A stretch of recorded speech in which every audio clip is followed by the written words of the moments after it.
Hey everybody, I'm just testing this out to make sure that it's gonna work. Let's see here. I think that we're good. I don't know. I have been having crazy internet problems. I'm sure a lot of you are in the same boat just because our internet resources are overloaded. My WebEx wouldn't work today, so I'm on a Zoom account right now making this video for you.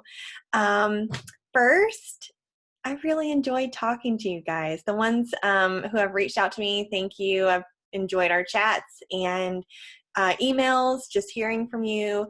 Some of you I haven't heard from, which is perfectly fine. You might just be great and not need me at all. But if you do need me, please feel free to reach out. I'd love to see you and talk to you. Um, Life is crazy. I have 3 kids at home, and so I am homeschooling 2 of them, well, homeschooling, whatever, helping them through their regular schoolwork that they would normally be doing at school, but they're at home. And I have Mac, who's 2, so it's just a lot of multitasking.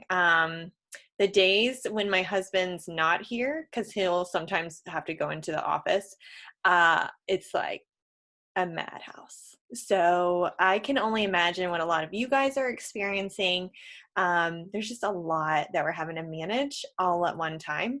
So proud of you for hanging in there and trying to get it done, watching this video. I hope that you are doing okay. If you're not doing okay, please feel free, talk to me. I'll see if I can do anything to help. So, I am sharing the completed version of the practice exam. I was just gonna pop in and see if I could just kind of walk through a couple of things to make sure everybody understood some of the trickier elements from the one-way ANOVA, factorial ANOVA, correlation stuff. This one, I'm not going to go through every question. You can definitely email me if you have questions about specific things. I'll go through the big questions at the end in a minute. I do want to just say a note about this right here, because on the exam, there's a lot of questions that get at this kind of idea of a 2x2 or a 2x2x2 or a 2x3.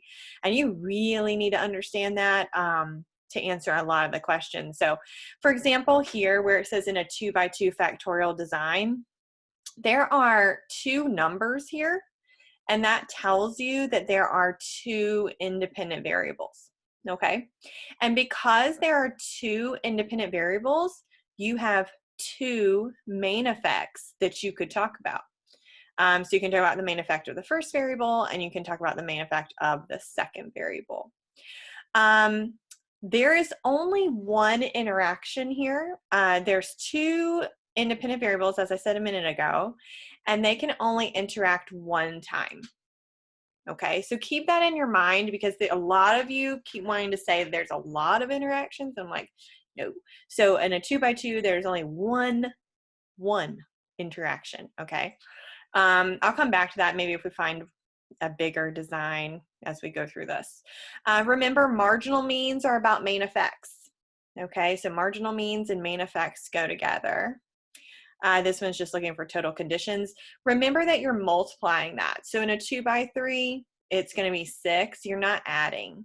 Okay, sometimes I've seen people adding. It's not adding. You're going to want to multiply.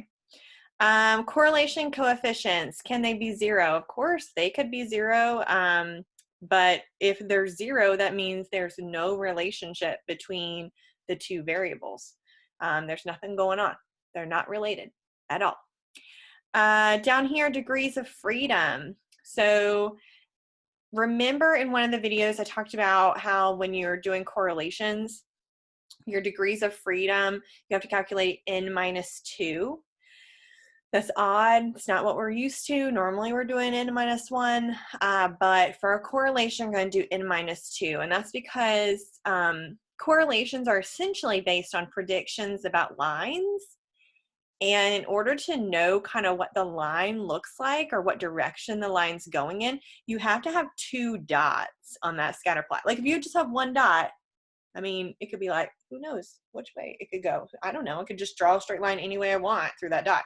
But if I've got 2 dots, the line has to connect my 2 dots. Okay, so there are two dots, two people, if you will, who are not free.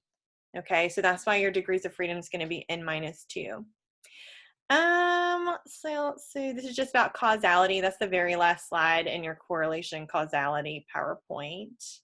Bonferroni, that was in the one-way ANOVA PowerPoint, talking about taking the total number of comparisons and dividing it by, or hold on, taking 0.05 and dividing it by the total number of comparisons, and that tells you what the Bonferroni adjustment will be for any comparison between any of your groups. So if you have 4 groups, I think that ends up being like 6 comparisons. So you take 0.05 and divide it by 6, and then that would tell you what the adjusted alpha rate would be.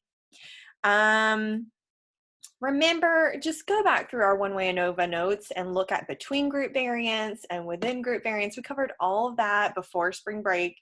There's a variety of questions on the exam about that. So just make sure that you have a good understanding of what between group variance is, what within group variance is, etc. Let's see. When I was looking at your factorial ANOVA homework and the designs that you guys came up with, you guys did really great job.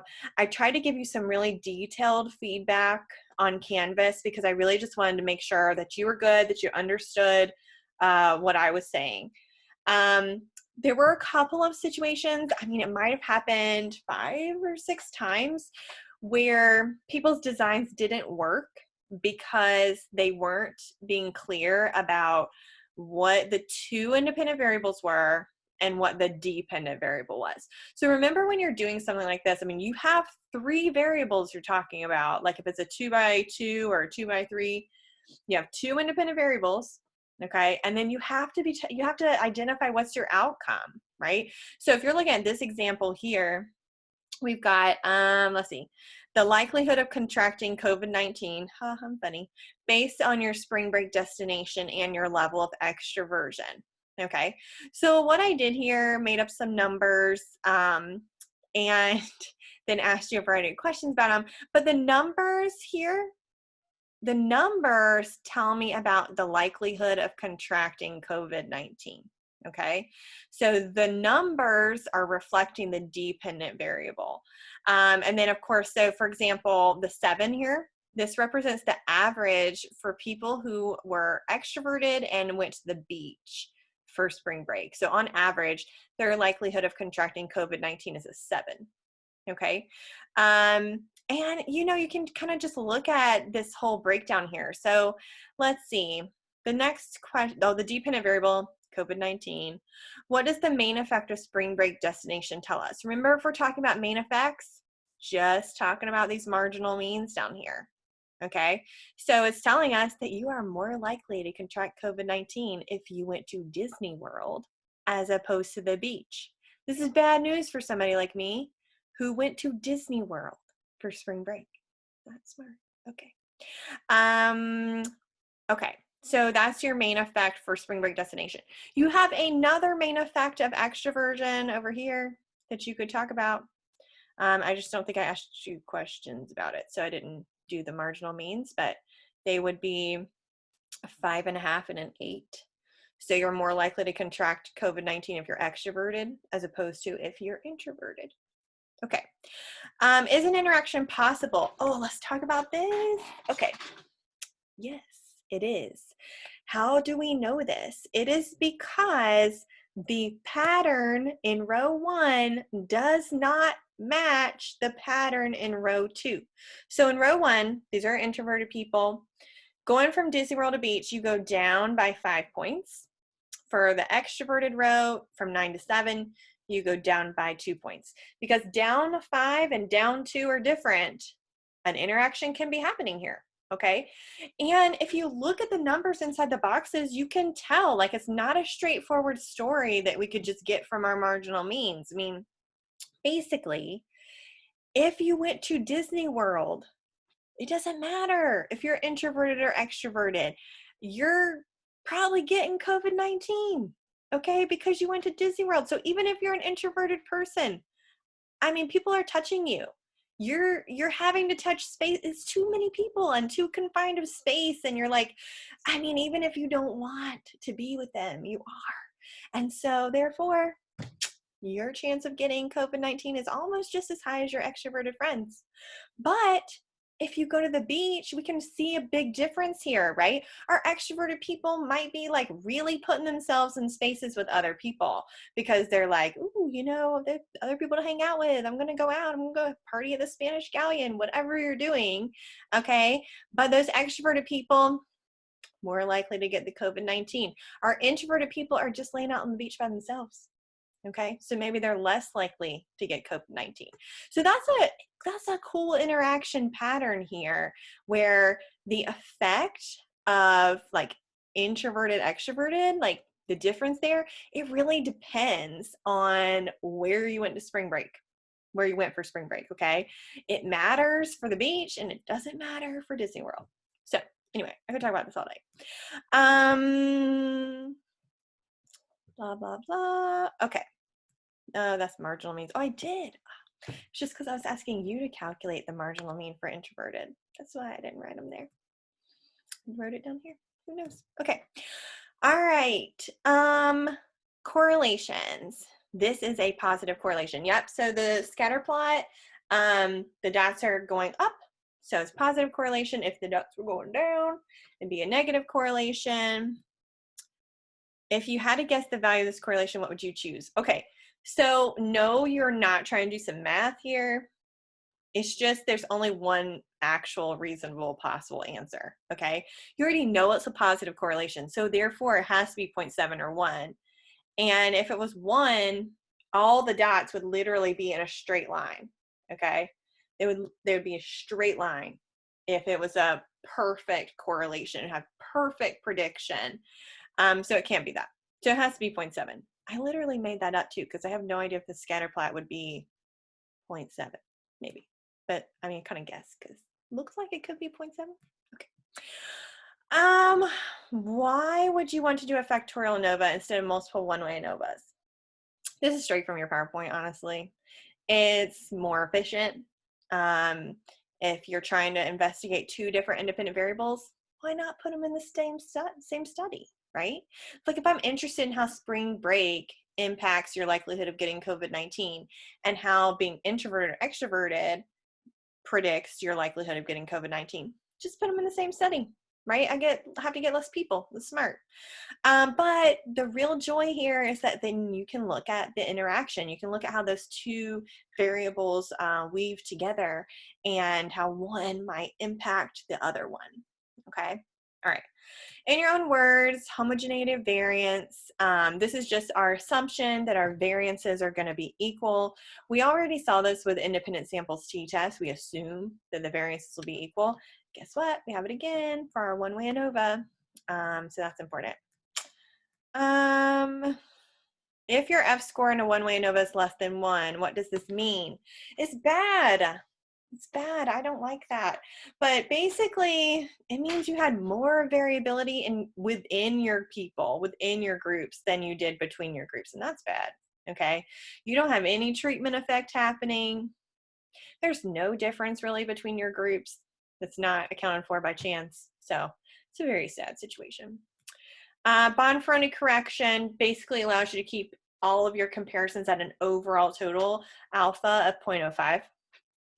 So if you're going to do 6 comparisons, it's like, oh, well, you can't do 0.05 plus 0.05 plus 0.05. So let's limit that. Let's cut it down, okay, to give you a small p-value, really small, so that overall your whole chance of doing any comparison and making a type 1 error is 5%, okay? Oh yeah, so here's our little 3x4. How many independent variables do you have? You have 2 because you have 2 numbers. Main effects, you have 2. Remember, it's always going to be the same as the independent variables. Same thing. How many interactions can you have? 1. Now, I apologize because I know on your homework, I think it was a 2x2x2. And if you're wondering about the interactions for that, a 2x2x2 can actually have 3 interactions because the I'm going to call them A by B by C because it's easier to talk about. So A and B can interact, B and C can interact, and then A and C can interact. Okay. But that was for a 2 by 2 by 2. In this particular situation, you just have a 3 by 4. It's like having just an A and a B. They can interact. That's it. How many total conditions do you have? 12, because you multiplied and that was fun and easy. Okay. Two things that would be negatively correlated. You got to think, okay? It could be anything that you think would be negatively correlated, just has to make sense. So I put number of days quarantined and your sanity. Yeah. Can you tell I'm feeling like a little punchy? Because I've been in my house for like weeks, 3 weeks. I don't know. What week are we on? I'm not sure, but it's been a long time. So as the number of days goes up, my sanity goes down. It's bad. Okay. If you have a correlation of 1, what will the scatter plot look like? I kind of already talked about that. Straight line. How do you write the hypotheses for a correlation? We haven't talked about this much beyond the PowerPoint, so here it is. The research hypothesis is that the correlation is not equal to 0, and the null hypothesis is that the correlation is equal to 0. So we obviously don't want our correlation to be 0. Like, why are we investigating the relationship between two things if we think there's no relationship? Okay, so we're hoping that it's not 0. Could be positive, could be negative, but we just don't want it to be 0. And the null hypothesis is that it is 0. Again, the correlation causation thing, comes directly from the last slide in the correlation PowerPoint. Okay, so, all right. So here we have type of reward and amount of practice and how it impacts your performance on a video game. As you can see, this is a beautiful 3 by 3. Our two independent variables are reward and practice, and they each have 3 levels. So in total, there are 9 conditions, which you can see here. I went ahead and did my little marginal means. Make sure that if you have 3 means that you're averaging, that you're adding them up and dividing by 3. There were quite a few instances where people were forgetting to divide by 3. Instead, they would divide by 2 because they were used to doing that. But if you have 3 means that you're averaging, you have to divide by 3. Okay, so make a bar graph of the cell means. If I ask you for a bar graph of the cell means, those are the interaction means, which means they're the ones inside the boxes. Okay, so all the ones in here need to go in there. And so you'll have to decide which independent variable is going to go down here and which independent variable is going to go over here. Okay. Marginal means, I did those. Then I went through and talked about the main effects here. You need to be able to do this. Like, you need to be able to talk about your main effect of your first independent variable, your main effect of your second independent variable, and your interaction.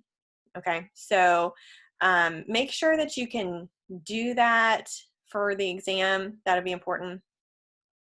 This is just another example. I don't think I need to go through that again. Yeah, let's talk about some correlation stuff. Hopefully you've watched my fun correlation videos with me and my big chart hanging out in the guest bedroom. Yeah, because that's where technically my office is, which is where I am now. Look, all it has is this Wake Forest basketball picture on the wall. And if you could see the rest of it, I'm kind of glad it's angled up because it is a mess in here. It's a mess. Okay, I don't know if the rest of you are hiding messes behind you when you're doing your little WebEx videos, but it's a mess. But it doesn't look like a mess from your perspective, does it? I mean, it kind of looks like I got it all together. Anyway, okay, so, okay, I'm just like looking through this to see what I really need to highlight here. I do want to highlight really quick, when you're doing a correlation, you really do have like all of these columns. Look at this. That's 7 columns. That's a lot, right? Because you've got your original x's, your x minus m's, your x minus m squares, and then you got the same thing for your y's, your original y's, your y minus m's, your y minus m squares, and then you have this beautiful additional column that we've never had before, which is the x minus m column multiplied by the y minus m column. So here's 3 times -8, -24. Yeah, so keep that in mind because this x minus m times y minus m column, it can have negative numbers. And it has negative numbers when you're looking at a negative correlation between two things. So keep that in mind too. So I kind of did things in parts. Like when I solved this, when I sat down and solved it for this sheet here, I kind of, I don't know if I went in the exact order that I went when I was telling you guys on the video, because I was like, okay, well, I'm just going to go ahead and solve for standard deviation for my x's, and I'm going to go ahead and solve for standard deviation for my y's, and then I'm going to come back in and deal with the covariance thing. So it really doesn't matter which, you know, you just have to remember what goes with what, okay? So your x minus m's times your y minus m's are over here, and those are relevant for your covariance formula, because then you're going to have to add them up and divide by n minus 1.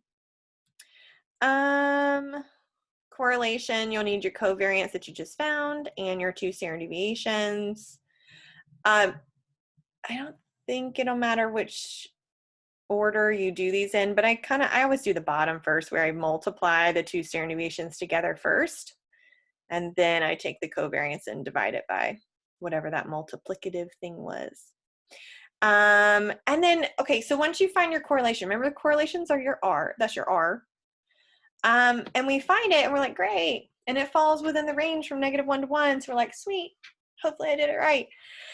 You do still have to check and see if it is significant. Okay, so here we have to convert, we're basically converting our R into a T by using this formula. I'm gonna just walk you through the little formula part down here because it's tricky and it's very easy to make mistakes. So I have it all set up here. So the first thing I did was I took -0.93 and I squared it. And if you square a negative number, it becomes positive, okay? So then I had 1 minus 0.86, okay? And it's still minus here because that's what this part of the equation was before. Okay, so 1 minus 0.86 was 0.14. And then I'm dividing it by whatever 5 minus 2 was, which was 3. So 0.14 divided by 3 is 0.05. And then this little thing here is a square root sign. So it's like, and I still got to remember to take the square root of it. And I got 0.22. So then you had negative 0.93 divided by 0.22, and you got negative 4.23. Remember when you're trying to find your cutoff score for your t-table, you got p-value 0.05. It's two-tailed. Degrees of freedom will be n minus 2. So for us, that's 5 minus 2, which is 3. So I used that information in the t-chart to find the cutoff score of negative 3.182 and 3.182 because it's two-tailed. All correlations are going to be two-tailed, okay? So you don't even worry about figuring that out. It's just going to be two-tailed. People, that's just sort of the default. If you try to do a one-tailed correlation, people get mad. So, okay, and this is the same thing. If you have questions, you feel free to email me and talk to me about it. Make sure you're doing that before you start your exam, because once you start your exam, I cannot answer these questions, okay?